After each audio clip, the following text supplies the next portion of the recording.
Padampur block अंतर्गत दहीगाँ ग्राम पंचायत कार्यालय ठारे जातीय पिता महात्मा गांधी 155तम जातीय जयंती पालन कर दहीगाँ सरपंच समिति चंचला दास अनुपस्थिति जोगु दहीगाँ ग्राम पंचायत नायब सरपंच प्रहलाद बेसरा सभापतित्व में कार्यक्रम अनुष्ठित होइछि। नायब सरपंच प्रहलाद बेसरा तांका अभिभाषण देई सभा आरंभ करथिले।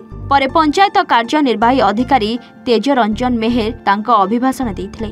शेषरे दहीगाँ ग्राम पंचायत पूर्वतन सरपंच प्रवीण कुमार दास भारतर वीर स्वाधीन संग्राम मानकर त्याग इंग्रेजी मानक विरोध में संग्राम एवं बलिदान विषय अभिभाषण दे समस्त को धन्यवाद दे सभा समाप्त करथिले। एही सभारे 100 ऊर्ध्व लोके योगदान करथिले। ग्राम पंचायत ग्राम्य रोजगार सहायक श्री कृष्ण बेहरा समेत वार्ड मेंबर और पंचायत कर्मी अरविंद बड़गुछिया और श्री क्षीरसागर बुड़ेक उपस्थित रहिथिले।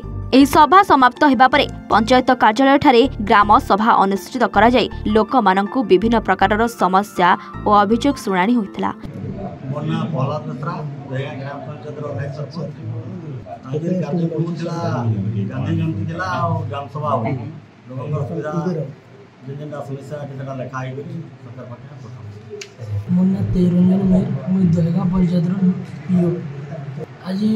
गांधी जयंती अवसर